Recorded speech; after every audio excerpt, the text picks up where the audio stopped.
Hello, everyone. It's truly an honor to be here to present our work on DIBH.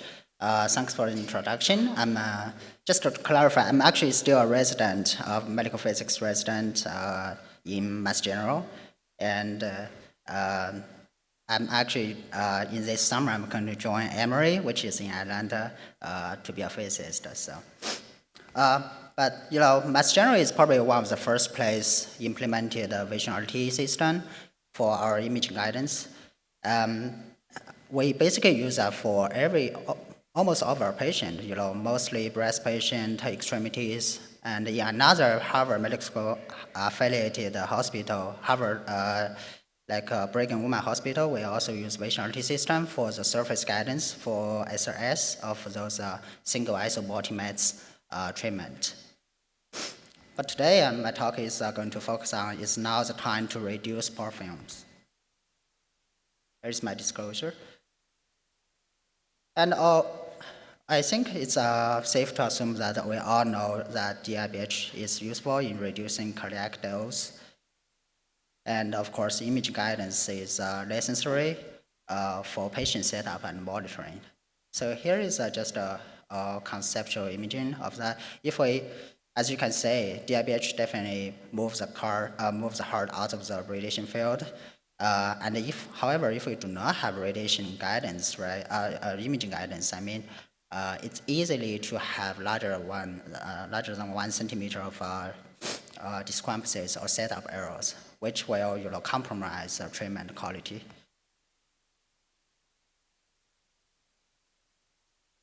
So the general workflow here is that we will either align the patient with a laser and tattoo, and then we will use a vision RT system to acquire the reference, and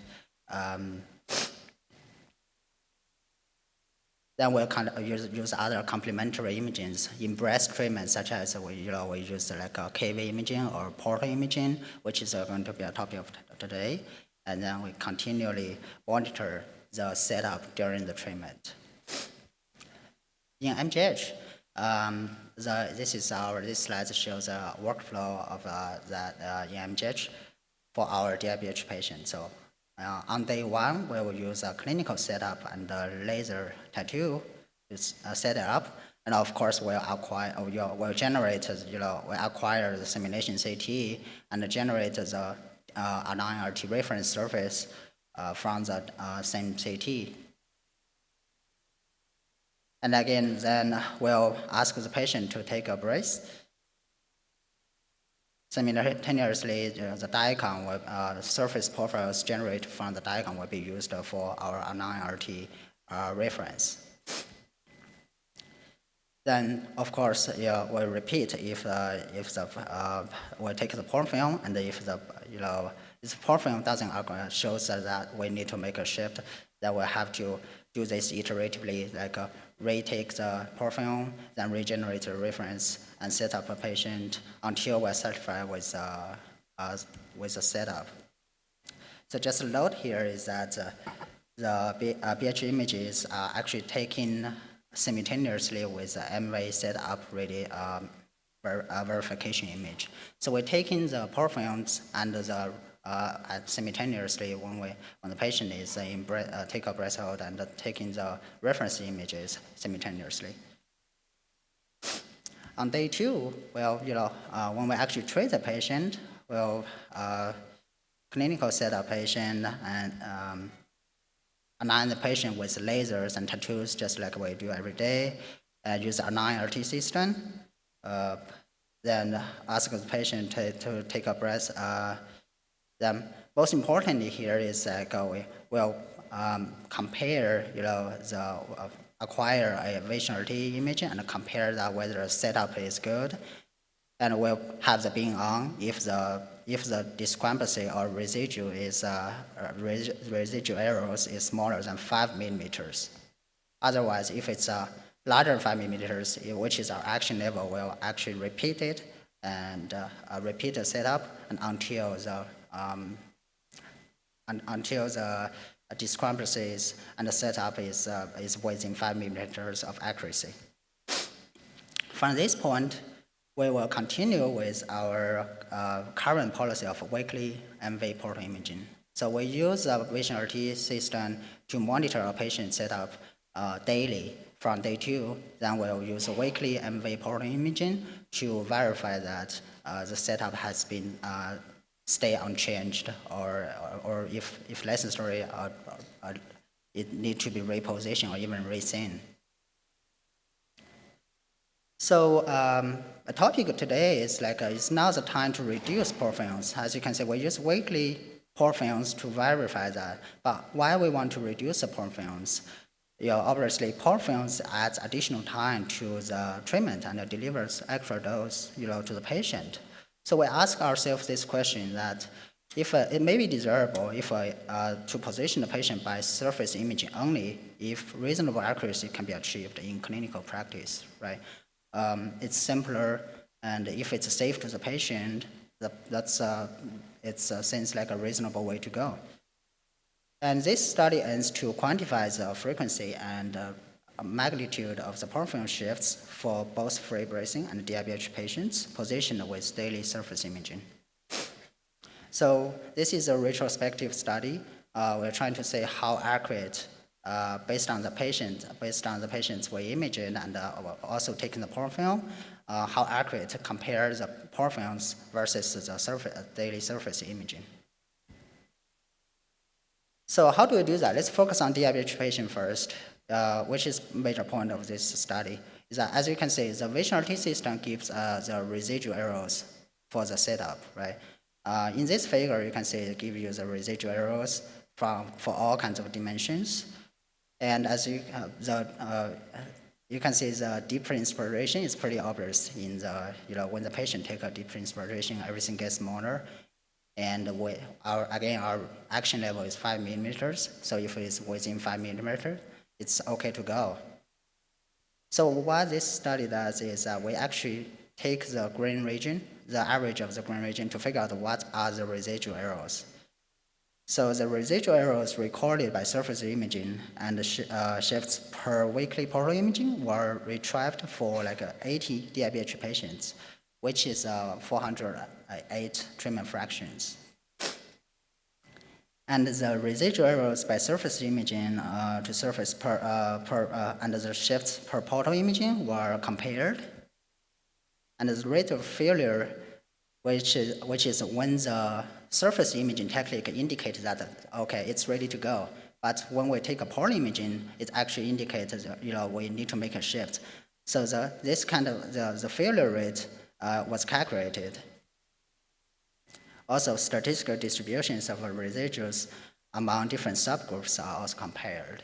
But the major point is actually focus on the failure rate to see how accurate, what kind of accuracy level we can achieve by if we just use the surface imaging technique. Well, I'll give you the major results right here. Is that for the entire treatment, if we focus on number of patients, we actually have 25 out of DIBH patients, which is more than 30% have at least one shift if we use daily vision RT guidance. This number may look not as impressive. This is because our therapist is actually being excellent, doing, they are even doing a small shifts, like a 1 or 2 millimeter or 3 millimeter. So if we follow, even though our procedure says that 5 millimeter is really the action level. So if we think about, calculate, how many patients actually get a shift larger than the action level, it's actually 16 patients out of 80 DIBH patients, which is 20% have at least one shift imaging than the larger than the action level, which is significantly reduced. But this is when we focus on the number of patients, right? If we focus on number of treatment fractions, which makes more sense, we actually have 38 out of 48 treatment fractions has a shift. This is including all the shifts, 1 millimeter, 2 millimeter, or even, of course, there are some larger shifts. But if we really focus on if we follow our action level, which is 5 millimeters, then we only have like a 16 out of 48 treatment fractions, which is only 3.7% of all the fractions need a, with surface imaging guidance, when I have like a 3.5% of the patient, of the fractions will have a shift indicated by the photo imaging. And if we look at the distribution of the, we know some of the patient has shifts, but some of the patient may have multiple shifts, right? So if we look at the distribution of histogram of how many shifts and how many patient has how many shifts here, is as you can see, for most of the patients, they only have one shift during their entire treatment course. And again, this is including all the shifts, including those smaller ones. And if we only focus on the shifts larger than the action level, again, most of the patients, only 2 patients has like two shifts during their entire course, and most of the patients only have 1 shift during their entire course of treatment.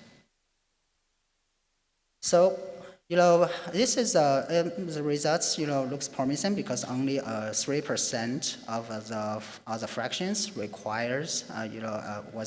The failure rate is only 3%. But we want to more focus on what's happening there. Why the vision RT system, the residuals from the vision RT system is small, but why a shift is still needed. So we do a correlation plot of the shifts versus the vision RT residuals. Basically, you want to say, in ideal situation, you want to say that they are all close to the straight line, which indicates that the shifts based on polar imaging agrees very well with the vision RT residuals. But in some cases, it does not. Here, in this table, it shows here is that if the vision RT indicates a larger residual, and it agrees very well with the shifts, right? So if you, as it shows here, if you have like a residuals about 7 millimeters, the shift is actually, indicates the same thing. So, which is good, which means that vision RT is sensitive to, if you have a large residual error indicated by vision RT, then there should be a shift, and there is. But in some cases, if the vision RT system indicates like a 4 millimeters, a shift, which is just within our action level, this is probably because our procedure, so it's within our action level, so low shift was made.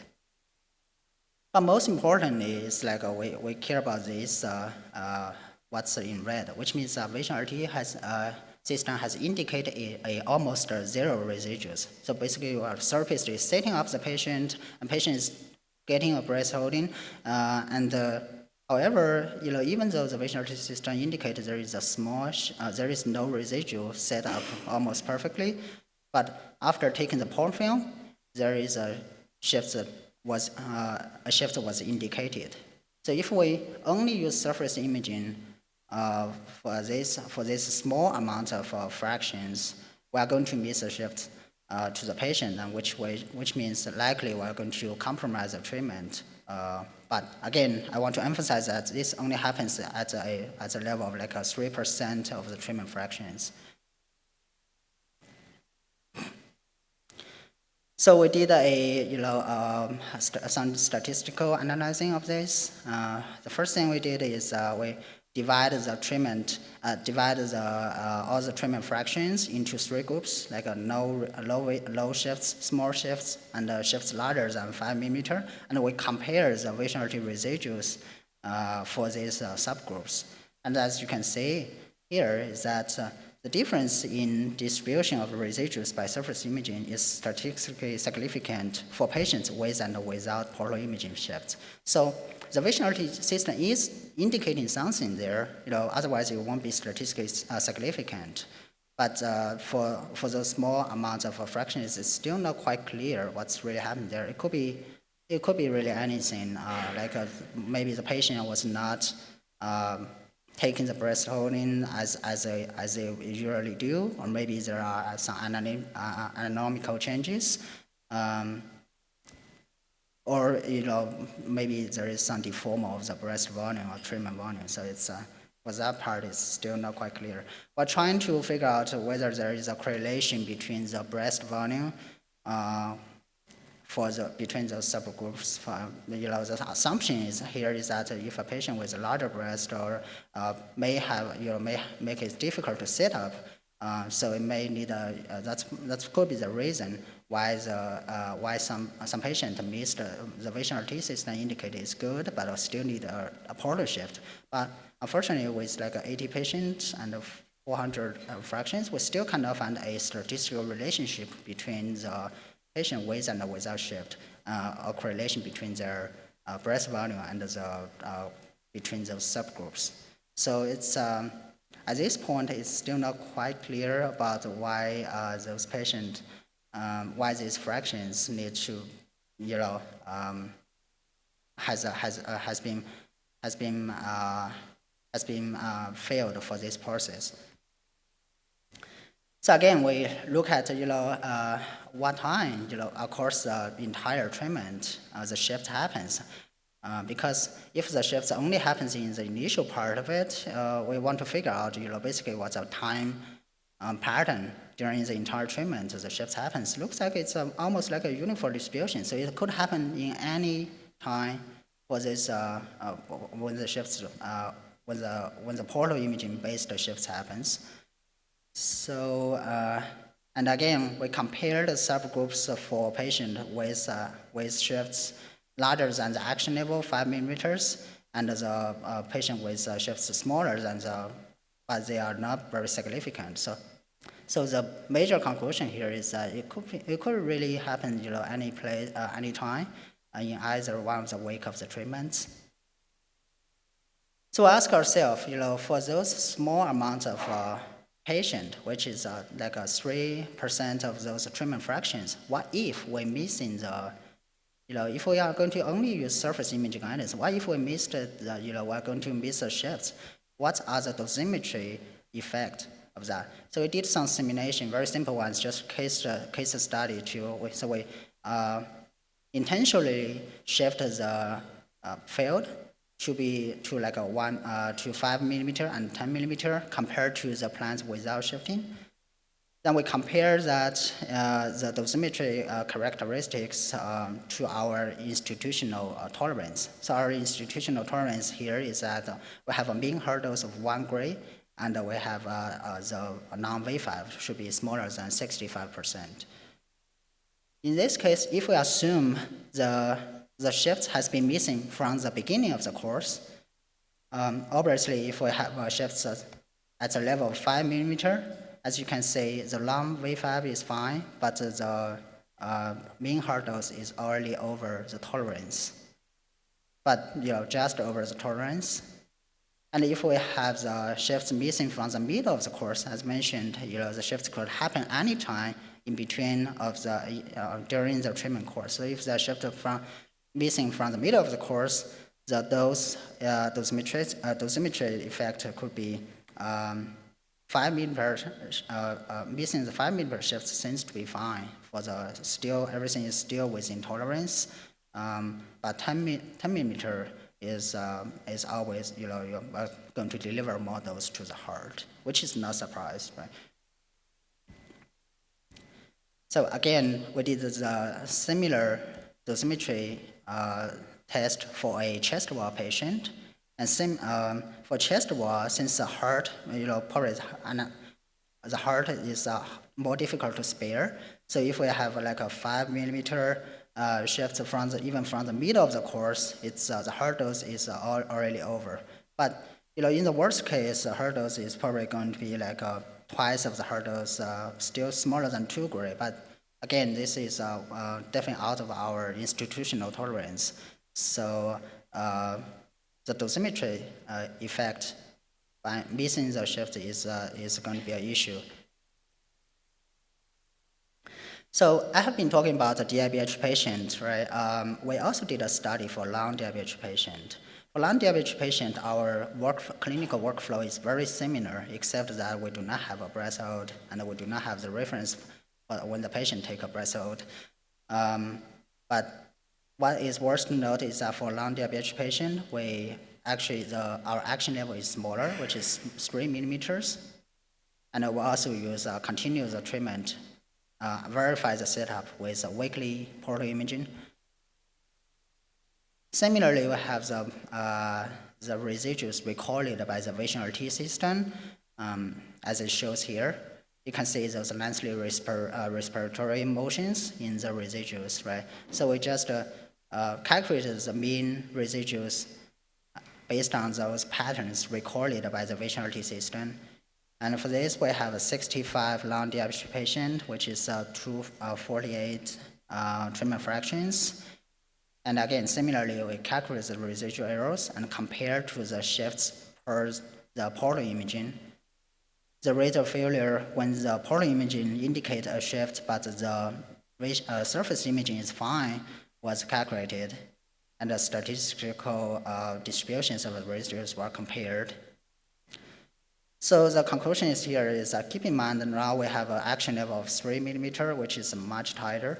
So we have like a 19 out of 65 of non-DIBH patients, which is close to 30%, have at least one shift. And 28 out of 248 treatment fractions, which is 11.3%, has a shift larger than the action level. But I think our institution is actually thinking 3 millimeter maybe a little bit too tight as our tolerance level. So we expanded it a little bit to be the same action level as a DIBH patient, make it to be 5 millimeter. Then this decreases the failure rate significantly, which is only like a 2.4%, which is 6 out of the 248 treatment fractions has a shift, has a failure rate. So again, if we look at how many shifts the patient actually have during their entire treatment, as you can see, most of the patients only have like a one.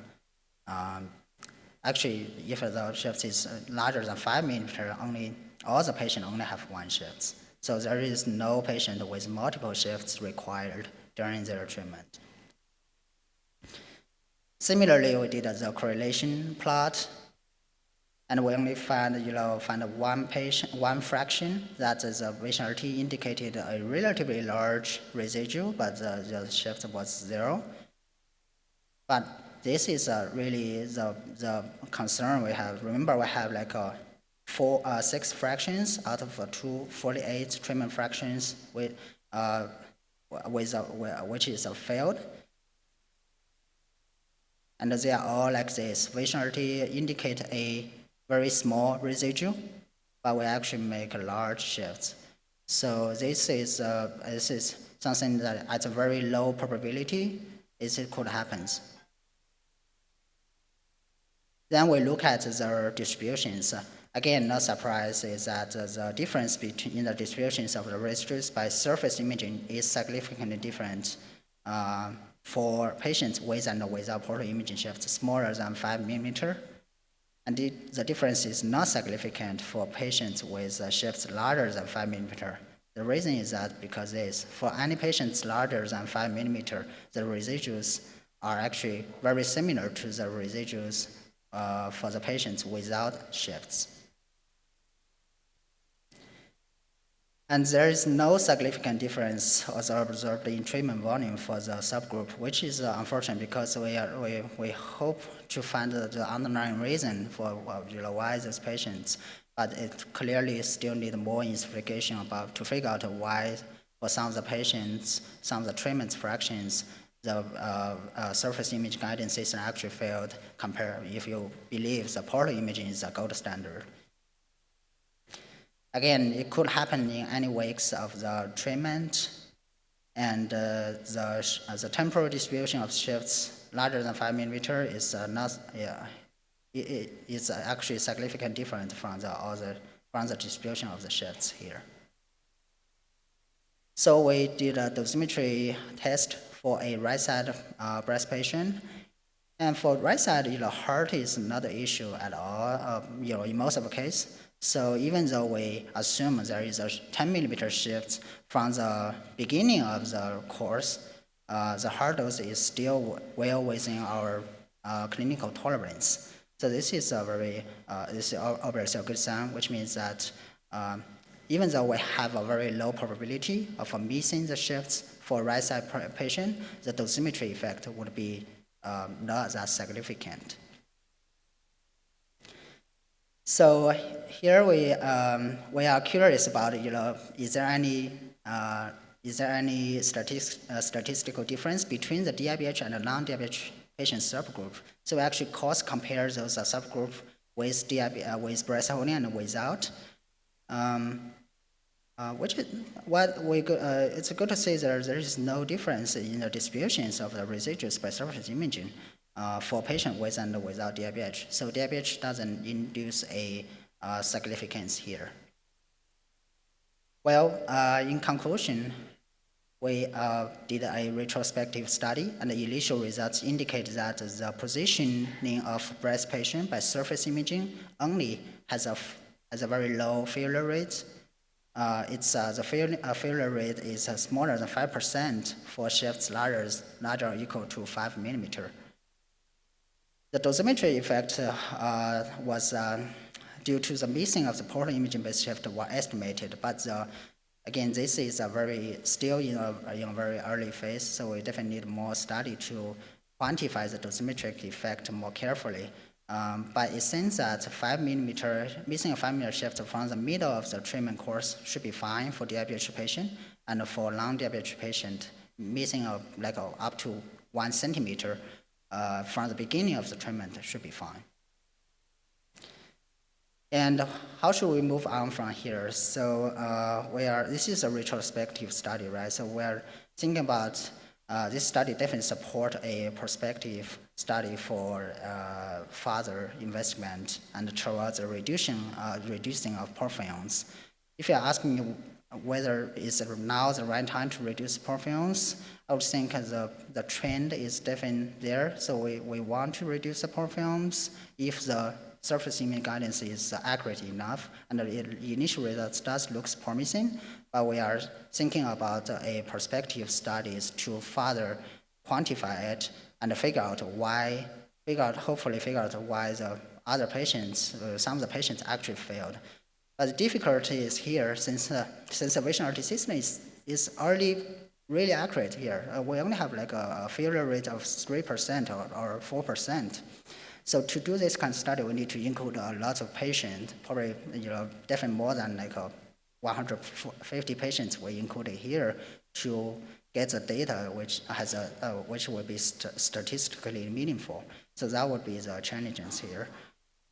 And with that, I would like to thank my group and Dr. Giga and Dr. Tagan has been my supervisors, and our excellent radiation therapist and our neophysicist, Joshua. Thank you very much.